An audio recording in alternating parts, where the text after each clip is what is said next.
I don't remember much from my childhood. I lived in a small town south of Krakow with my mom, dad, and 2 sisters. Those early days are a blur, but I remember going door to door around the neighborhood, asking for treats during the Dzinki Harvest Festival. It was a tradition of ours since we knew the neighbors always bought too much candy. We would gather leftovers and make a feast of our own. At every door, you were greeted with a cheeky smile as the neighbors lovingly cussed out the scoundrel children of the Dabrowski home. Of course, happy memories are happy for a reason, because things get worse and you get something to compare them to. My parents separated. My mother moved to Warszawa, where we could be closer to my grandparents and uncles.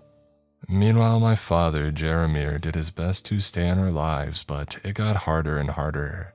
He needed to work longer and longer hours, but he still sent us money every month. He wanted us to have a beautiful life, even if he couldn't be there for it. With every passing year, those visits grew further and further away.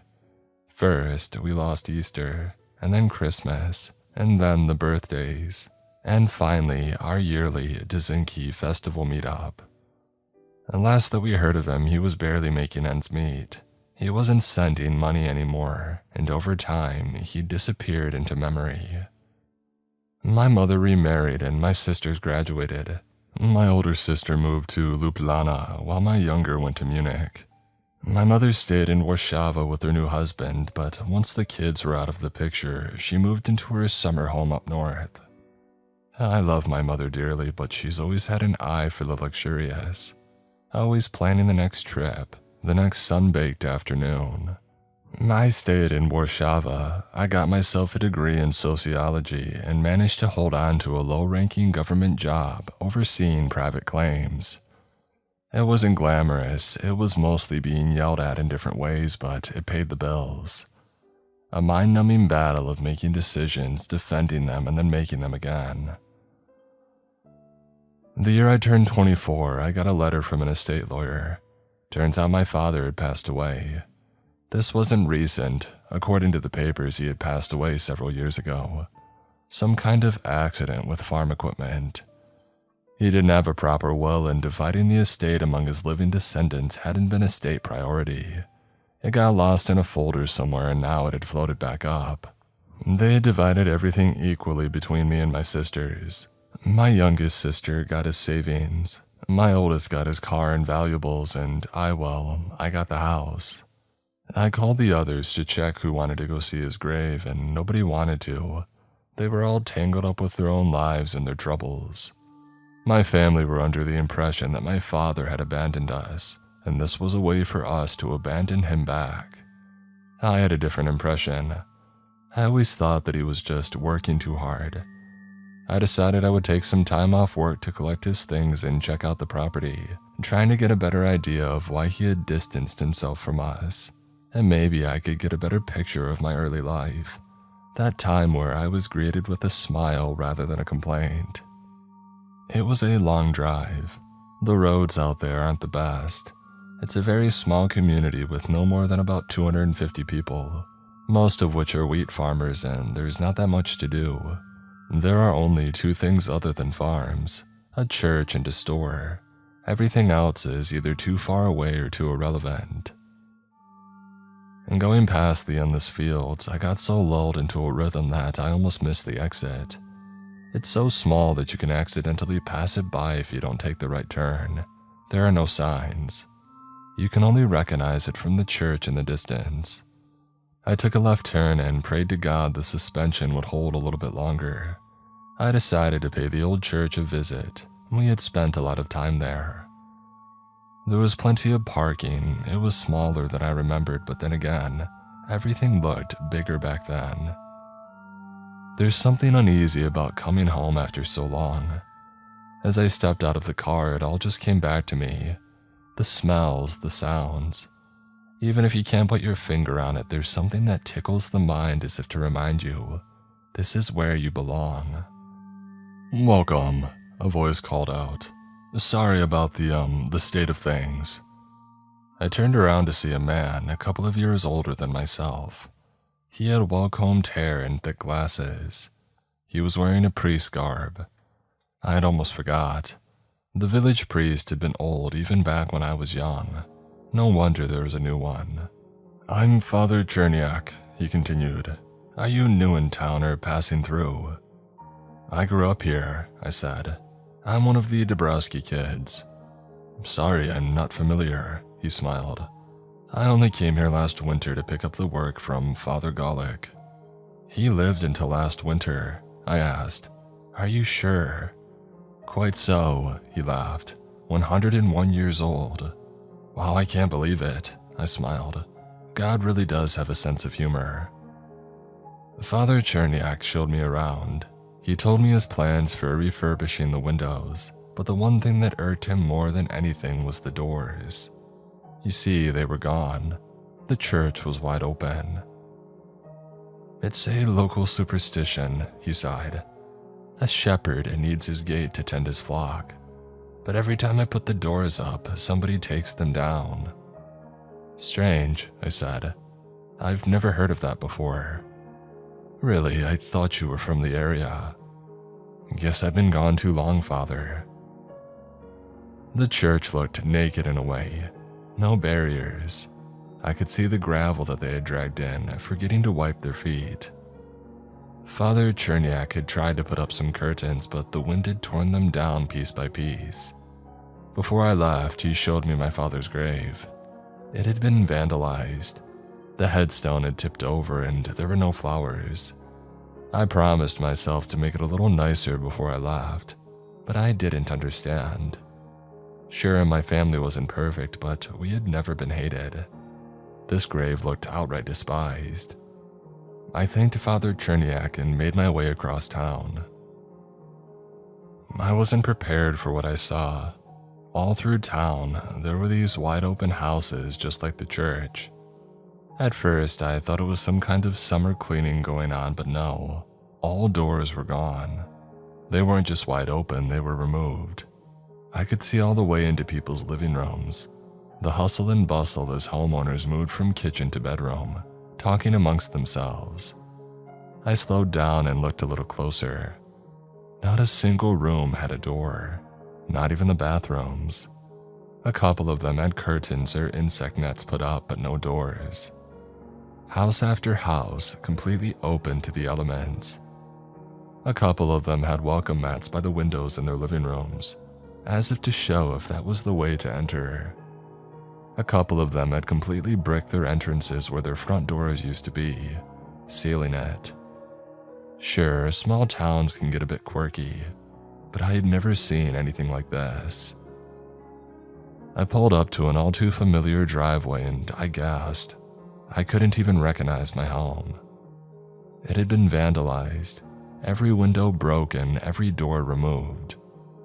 I could see rats scurrying around. Walking around the property, things got even worse. There had been a small fire in the backyard, spreading to the outer wall of the kitchen. It wasn't completely burned down, but you could probably punch straight through with little effort. And finally, on the far side, neon green spray paint reading, Sin Diabla, Son of the Devil. I couldn't believe it. They'd even clipped the chains off our swing set, leaving a rusted metal skeleton.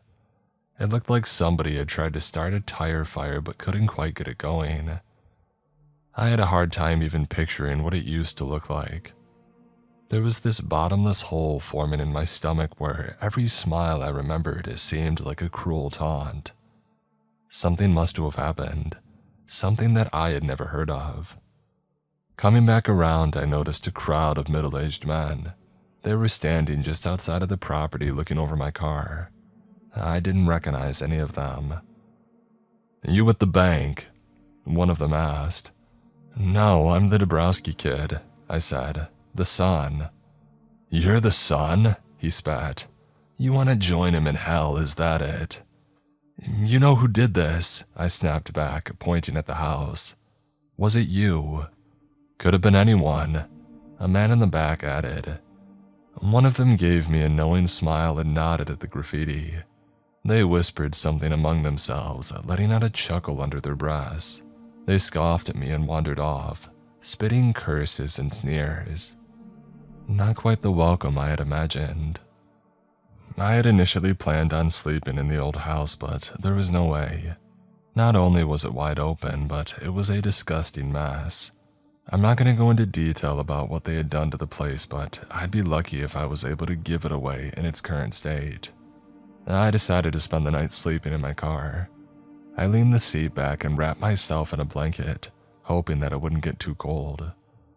I spent some time on my phone, but I didn't want to use up all of the battery. But somehow I still ended up staying awake long past midnight. But there was something beautiful about that night. The sunset was one of the few things that didn't change around those parts. Watching the sun go down over the same old fields gave me that feeling that some things never change. I remember waking up sometime around 2 a.m., seemingly for no reason. It wasn't cold and there was no one bothering me and no notifications on my phone. A careful wind brushed against the hood of my car. I laid there for a moment, trying to ignore the texture of the seat sinking into my sweaty skin. I filtered out the sounds of nature bleeding in from outside. A distant part of me had heard them all before. I listened past the songbirds and the insects in the fields, and beyond that, there was something else. Something in the distance. A wail. A deep, sorrowful wail. The following day, I took some time to walk around town. The rumor that Jeremir's kid was back had spread like wildfire. I could tell by the sideways looks as people passed me on the street. The only ones who didn't seem to care were the kids, and they were few and far between. At the far end of the town, there was this long brick wall. It wasn't very high, but it was dense. It had doors built directly into it. Dozens of them. Every door from every house in the neighborhood. They had jammed them all straight into the brick. I couldn't see ours, though. It had an eerie look to it. Maybe 100 or more doors, all built to never be opened. I couldn't help but touch a few handles, making sure they didn't budge. There were a couple of teenage kids standing at the edge of the wall observing me. I walked up to them, surprised to see that they didn't back down. They had a cocky look to them, but at least they weren't openly hostile. Before I could say anything, they turned to me. "My mom hates you," one of them said. "What did you do?" "I used to live around here," I said. "Came to get some things." "Why'd you come back?" he scoffed. "I'm leaving the moment that I can afford it." "Same," said the other, rolling an unlit cigarette between his fingers. I gave them a tired look. A man passed us further down the street, throwing daggers at me with his eyes. Talking to the wrong person would get my teeth knocked out for sure. I turned to the kids, lowering my voice. "I'm Dabrowski's son," I admitted. "That's why they hate me." The second kid nearly dropped his cigarette. I managed to bribe them into a conversation with the promise of a six-pack from the next town over. In return, they would give me the unofficial tour of what had happened these past few years. A fair trade, I suppose. I'd apparently missed quite a lot. We wandered to the east side of town. There was an old farm that had stood there for ages. It didn't really have a name. It had just been a part of the background. It was barely even a frame anymore, just the outline of what had once been a home. It had started years ago. People heard knocking coming from that ruin. It used to have this door that still stood, clinging to the edge of a rotted out door frame. You could hear it at night, one of the kids explained. Knock knock, like a door to hell. Sounds awful, I said. Oh, not to everyone, the other kid sighed. There was one guy who liked it. It wasn't a hard guess as to whom that might have been. Rumor was my dad had gone up there one night and opened the door. It had crumbled off the hinges and according to the townsfolk, something had stepped through. Some called it the devil. A couple of kids thought that it was an alien. Most of the locals just called it Slepik. It came through when the door broke, the first kid said, and now it can't go back. So you're saying that it's still here? I asked. It's real. Well, yeah, he laughed. Why do you think this place is so messed up? Well, then what's with the doors? It's looking for a way back to hell, he said. And when it can't find the right door, it gets angry, and then it hurts people. Slepik, that's what they called it. An ugly word for a blind man or a mole. They liked to call it that because of its terrible vision, mistaking every door for the one that it was looking for. For years, Slepik had moved from house to house, knocking on every door that it could find. And if somebody opened, it would do something terrible. People had gone missing and a couple had died. I drove my adolescent guides to the other town over to get them their promised beer.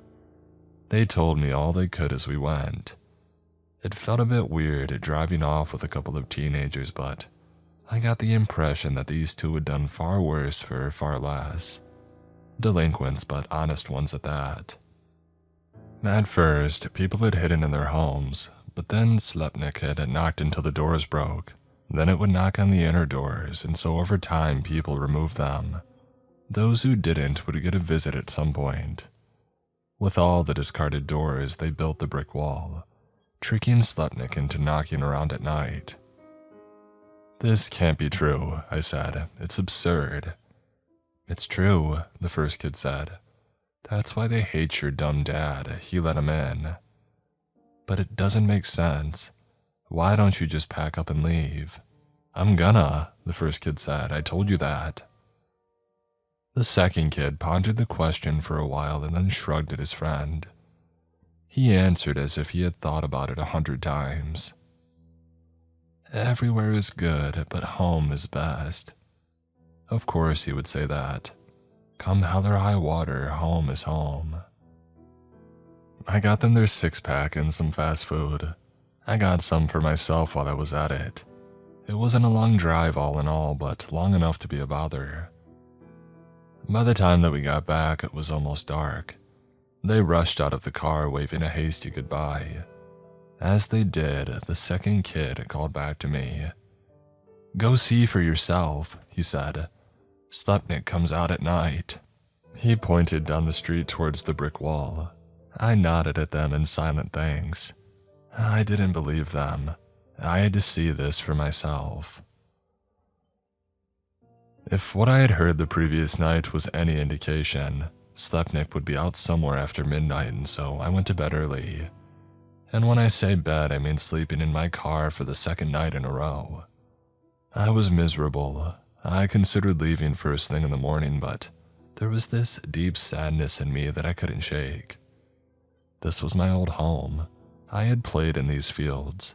It felt wrong knowing that I was no longer welcome. My dad was many things, but no devil's son. If he opened that door, it must have been for a good reason. And if he had let through something that shouldn't be here, it must have been an honest mistake. He was not an evil man, but he was fallible. Then again, maybe he didn't have a choice. Maybe Slepnik didn't give him a choice either. I must have nodded off at some point. I forgot to set an alarm, but I still woke up at 2:30 a.m. I considered going back to sleep, but I decided to have one last look around town. I had promised myself I would, so I got out of the car, stretched, and listened. It was easier that night. There was a noise that cut straight through the ambience. That wailing. It was clearer. Even in the dark, I could tell where it came from. The houses had turned off their lights, leaving the streets lit up with nothing but the moon. Still, I knew those streets. I could follow them in my sleep. I made my way to a dirt path, leading me past the 2 houses at the edge of town and straight to the brick wall. At that point, I could hear it as clear as day. It was a man wailing at the top of his lungs, crying his soul out, bawling like a child. I could see the brick wall in the distance. A sharp contour of the bricked-in doors stood out against the moonlight like a long, flat, abstract painting. And in the middle of it all, there was a dark silhouette. It looked like a man, sort of. I couldn't really tell what he was like. He had a bulky jacket on. He was pulling on one of the doors and smacking it over and over with a closed fist. It was the same pattern over and over. Pull, smack, smack. Pull, smack, smack. And in between every attempt, he jerked his head around, crying desperately. I considered walking up to him. This wasn't some kind of devil, this was a heartbroken man. As I took a few steps closer, I noticed something in the corner of my eye. A light. I turned around only to notice a small flashlight coming from one of the nearby houses. They were filming me with their phones. Looking closer, I could see two little heads peeking out, shaking their heads in a certain no. Turning back to the brick wall, I heard a sudden crack. The man had pulled one of the doors straight out of the wall.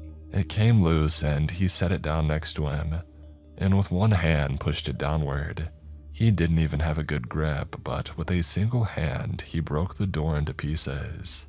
The wailing turned into a scream. Rage, unfiltered, unhindered rage.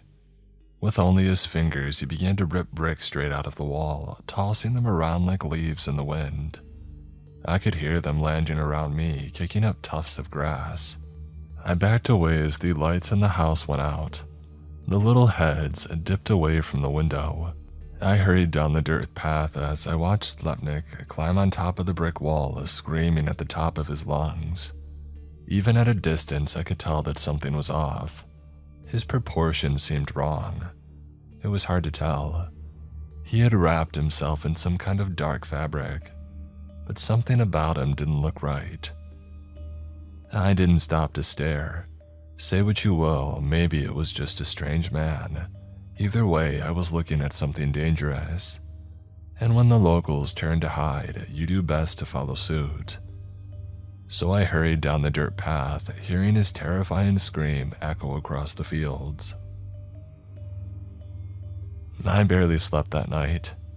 It's one thing to believe in monsters and another thing to see them. As soon as the sun rose, I drove off. But as I went past the church, I noticed something. There was a white van outside and one of the church doors had been put back up. There were two men on ladders getting ready to put the other door up, and it was hidden under a tarp just off to the side. I could see Father Cherniak up front with a big smile on his face. I decided to see what was going on. Surely he had to know what he was doing. The moment I parked my car, Father Cherniak waved me over. He was right next to me before my boots hit the gravel. "Welcome back," he smiled. "Glad to see you haven't left us yet." I closed the car door and yawned a little bit. "What are you doing?" I asked. "What is this?" "You inspired me. For an outsider, this place had to have looked awful. I saw it, you know. I saw it in your face." He turned back to the church as the two carpenters began tipping up the second door. "It must be dignified," he continued. "Our Lady deserves better, don't you think?" "This is a bad idea," I said. "I've seen that thing around town." Father Cherniak shook his head and put a hand on my shoulder. This was a man who was trained to talk to people, and I could tell. "If the Lord's house can't shelter you from the devil, then what can?" In exchange for a little manual labor, I was offered a hot shower and a proper meal. After sleeping in my car for a couple of days, I couldn't say no to that. Smooth talker or not, Father Cherniak seemed an honest man. He believed what he spoke of. As the hours passed, more and more people dropped by, mostly townsfolk coming by to cuss him out for being an idiot. Some of them threw rocks at the door demanding that he take them down. Others in turn thought that it was about time that somebody at the church had some balls. Just like Father Cherniak had said, if the house of the Lord can't shelter you from evil, then what can? By late afternoon, there was a significant gathering of people. Even those who had acted in anger earlier in the day were swayed. The argument was simple. Do they not trust in God? There was a bit of a cookout.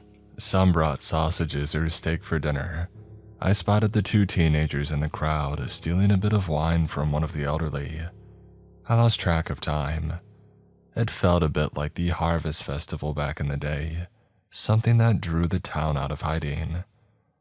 The sounds and smells were the same, and I could see from the smiles in the crowd that I wasn't the only one feeling that way. Later in the day, Father Cherniak held a sermon. I don't remember much of it. I was having trouble staying awake. That, if anything, felt just like when I was a kid. It's amazing how something as stiff as church pews can be so lulling, but there was one part that stuck with me. The door is a threshold, he said, and the door of a church is the threshold between the vile and the sacred, between sin and saint. We can no longer live in uncertainty. We must live as we teach, and we are proud to say that we have been taught well. The sermon continued into the evening. It ended just after sunset. Some people wandered home, but others were ashamed to stay. It was no longer just a public gathering, it had turned into a challenge. The faith of the congregation pitted against the devil itself. Some went home to gather blankets and pillows, laying down to sleep on the floor. This wasn't easy for them.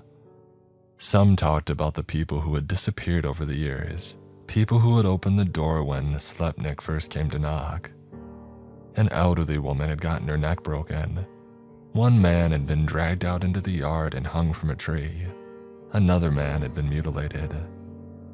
"It pulled his arm right out of the socket," they whispered. "We found it across the street." I tried talking to people, but it was clear that nobody wanted anything to do with me. I was still Jeremir's boy.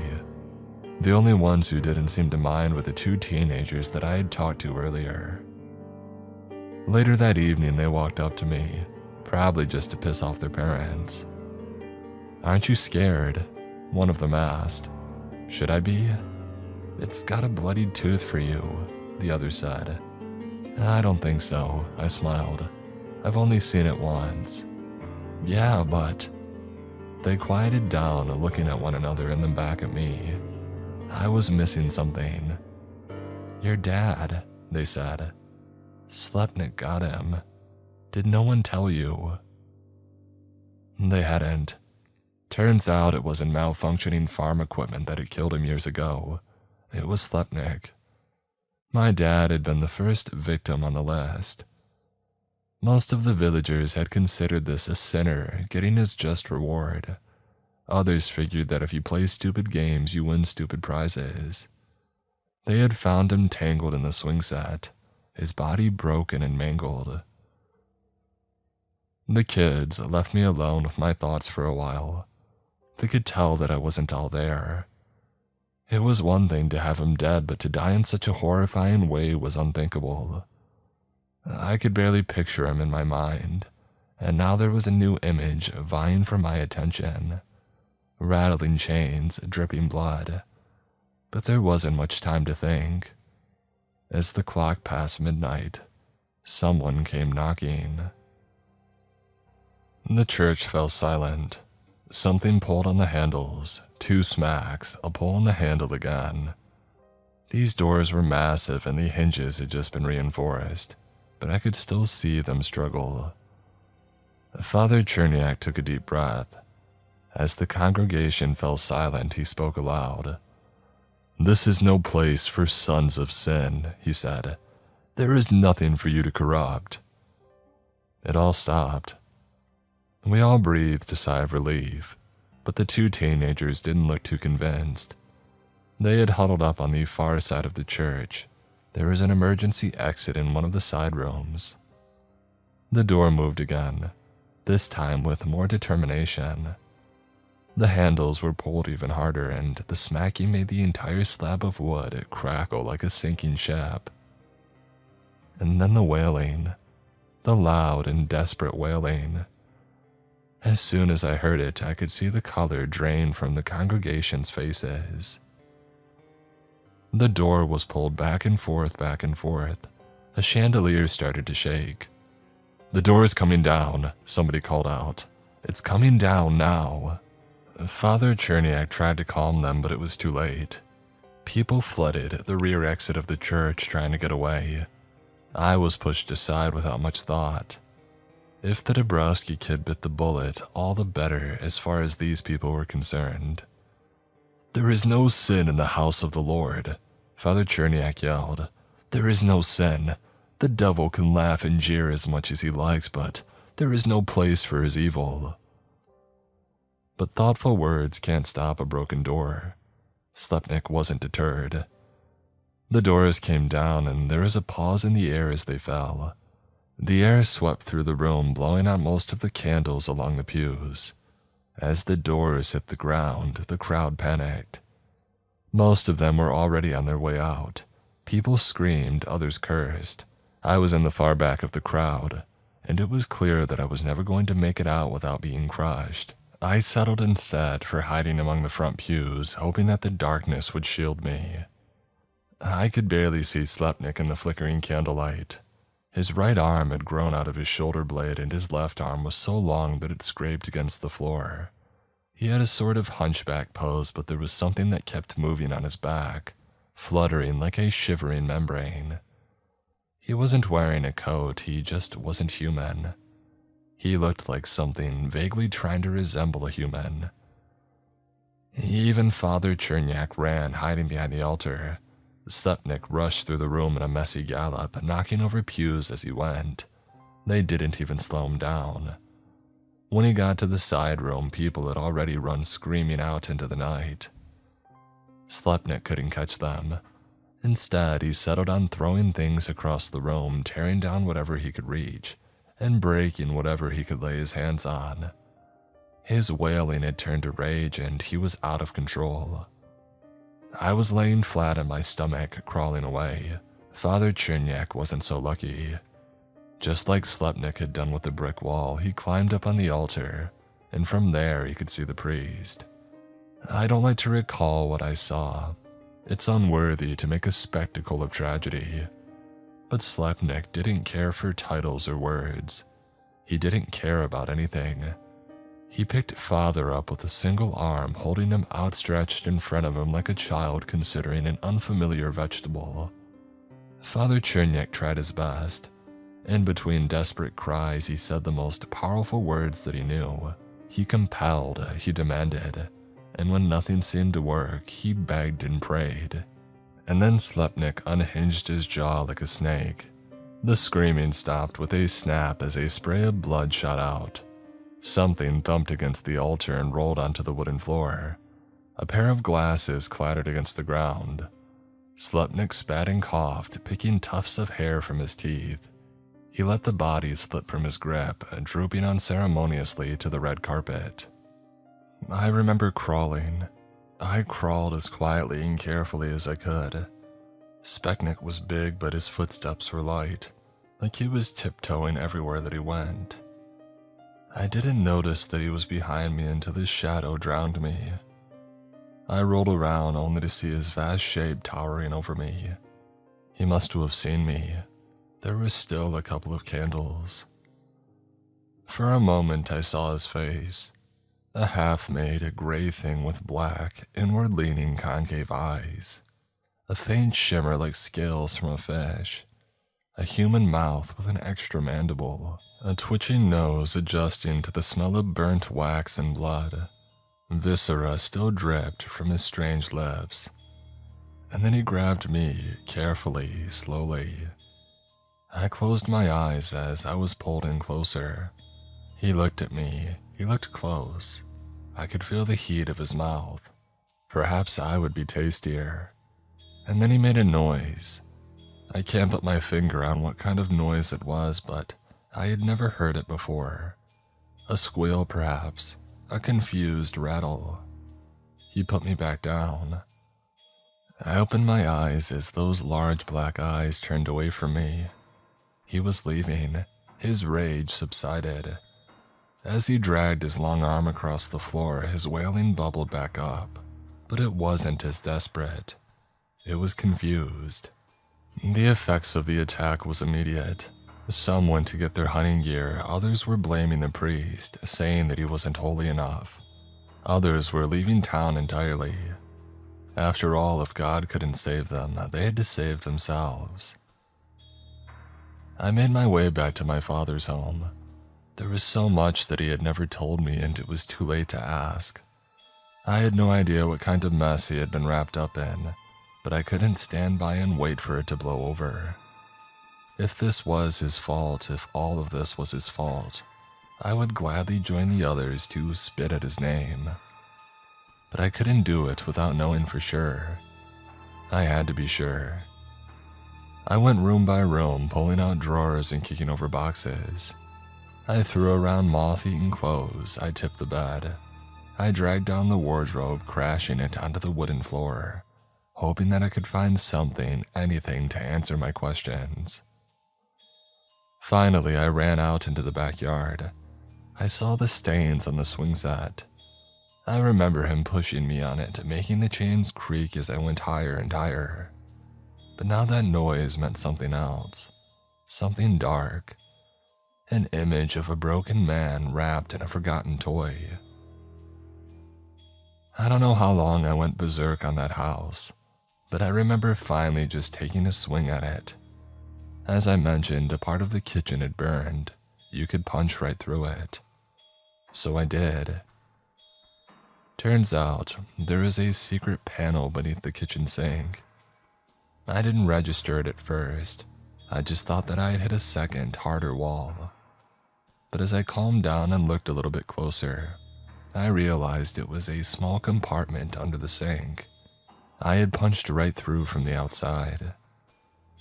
I sat down flat on the wet grass, feeling it soaking into my jeans as I dug around. There was a box. Most of it was tainted by rats, part of it was burned, but there were little bits and bobs that I could make sense of. The family albums, mostly pictures of me and my sisters, friends from around the village. A picture of Dad next to his first car, pictures from our Facebook printed and framed, the kind of things that one would like to keep. But then the pictures stopped. No more dates, no more birthdays, nothing. But I kept turning the pages, and in the back there was something else. Other pictures, notes. Pictures of a door with a text written on the back. It's not screaming, it's crying. Little notes on the margin, saying that it was afraid, it was lost, that no one listened and that no one cared. There were no more pictures, but there were notes. He had to get out, wants to stay. He hunts elk in the forest and brings it to me. There's nothing left of him, I understand. It told a story of my father trying to help something that didn't belong, something from another place. They shared meals and kindness, trying their best to find common ground. This had seemingly gone on for months. It spoke of spring and later winter. I will let him sleep in the house, the final note said. Maybe it can help his night terrors. Something must have happened. A dangerous creature like that inside a small house.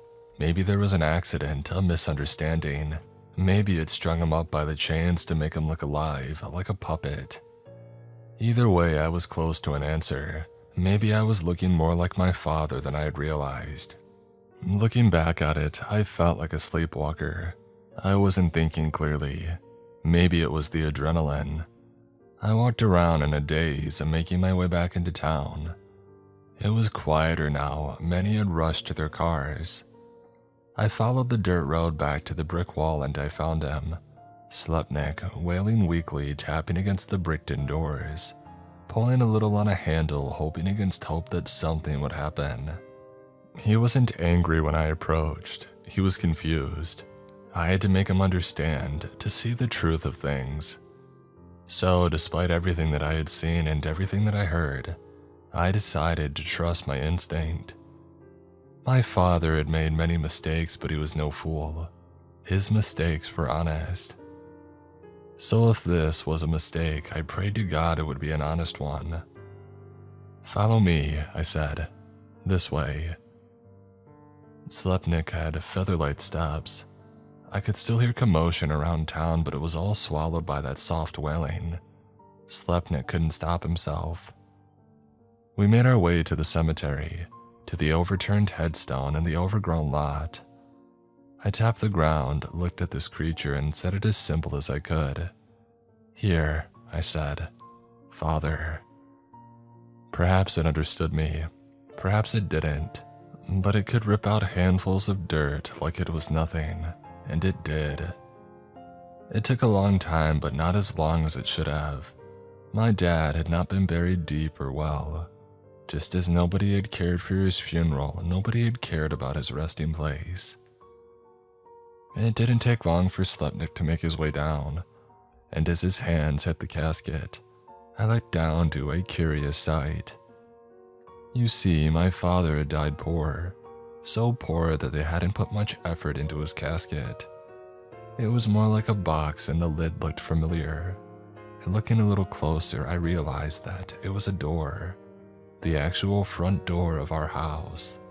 They had just thrown it on and called it a day. Slepnik stroked the door with his long fingers, his wail slowing to a hum. He had finally found the right door, the one that he had been looking for. I'll never forget that image for as long as I live. An ungodly creature breaking open the casket lid, pushing away a bed of dry blue sunflowers, lifting a long-forgotten corpse from its resting place, cradling it like a mother calming a crying child, its wailing turning to a quiet sob. "Ta-ta," he cried. "Ta-ta." Slepnik wandered off into the night, past the men with guns and those hunkering down in their houses. He did not care. Maybe he had never cared. Maybe he had just been angry that he couldn't find the right door. But as the chaos settled, there would be no need to hide your doors any longer. Slepnik was gone. I sold my father's property, but I kept the photo albums. His name is still spoken like a curse, but at least there's nothing to keep that curse alive. There have been no more sightings of Slepnik as far as I know. The locals didn't want to point fingers at the devil when they called the authorities. Some tried, but it's easier to convince people of a killer rather than a monster. There were questions around the countryside, but as with most things, it was left in an open-ended folder in an office somewhere, unsolved and deprioritized. I returned to Warzawa. It might not be my home, but home is not just a place, it's a time, and that time is long past. It has taken some effort to accept that for now. I might not have a real home, but that doesn't mean that I'll never have one. Much like Slepnik, I think there is a struggle in finding someplace that you belong. But over the southern countryside, the forest lies still. There is no wailing, no knocking, no screaming. And I think that somewhere beyond the trees, anyone can find a place to call home.